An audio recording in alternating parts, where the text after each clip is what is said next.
Alguns passos necessários para que você venha a ter um controle e uma organização financeira. O primeiro passo é você identificar a situação atual e futura do seu orçamento financeiro. Para você identificar o orçamento financeiro, é necessário que você identifique as suas receitas e suas despesas. As receitas são formadas pelos valores que vocês ganham com o salário, serviços, valores recebidos de aluguéis e outros valores, assim como identificar os valores de gastos, principalmente identificar os gastos que são considerados gastos fixos, gastos como escola, educação, alimentação.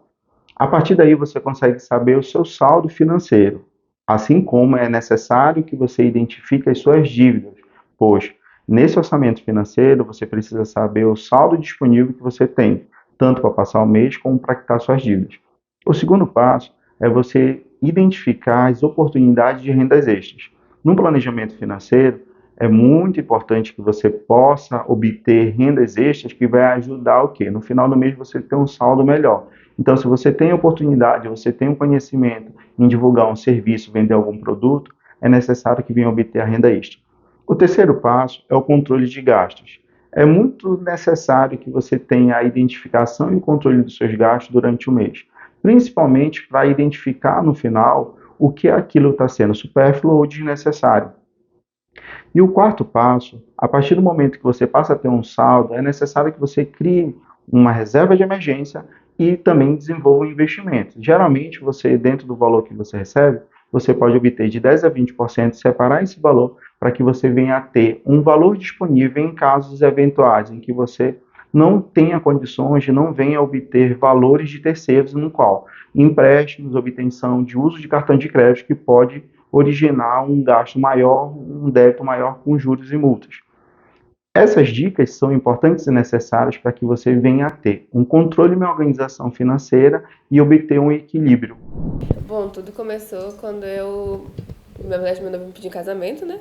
E aí a gente precisava fazer uma economia para reformar a casa e também pro casamento.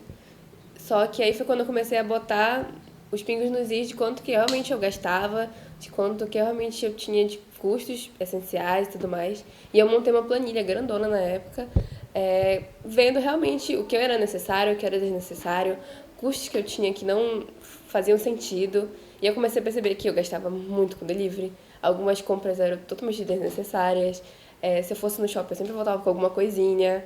Então, são várias coisas que foram juntando, e toda essa economia poderia ser gasta realmente num outro propósito, que era o casamento, viagem, a reforma, e não só com coisas mais supérfluas. Eu gastava em torno de 200 e pouco por semana com delivery e saídas, né? Então, no final do mês era quase R$ 1.000 só nessa brincadeira. E eu faço tudo geralmente no Notion, que é uma plataforma, ou então na própria tabela do celular. E aí eu vou colocando certinho o que são contas fixas, o que são contas variáveis, e aí eu vou estipulando metas, né? Eu vou colocando metas. Nesse mês eu só posso gastar tanto com essas saídas, nesse mês eu só posso gastar tanto com deliveries. Isso me ajuda a ter um controle muito melhor, né? Eu não acabei 100% com delivery ou com alguma coisa, tenho minhas saídas, tenho meu lazer, mas comecei a estipular metas e colocar também tetos de gastos para realmente não extrapolar. Porque agora eu tenho outro objetivo, eu tenho uma outra prioridade e esses gastos estavam exacerbados. Eu comecei agora em janeiro, fevereiro.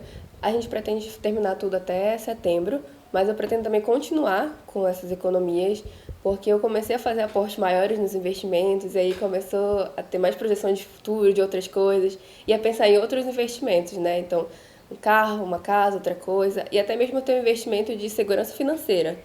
Então, esses aportes financeiros me deram uma noção maior, né, de realmente uma segurança financeira, uma segurança familiar total. Eu recomendaria porque, primeiro, a gente tem que ter clareza do que a gente está tendo. Não adianta a gente montar uma meta que a gente vai economizar, mas a gente não tem noção do que a gente gasta, no que a gente gasta, aonde a gente gasta.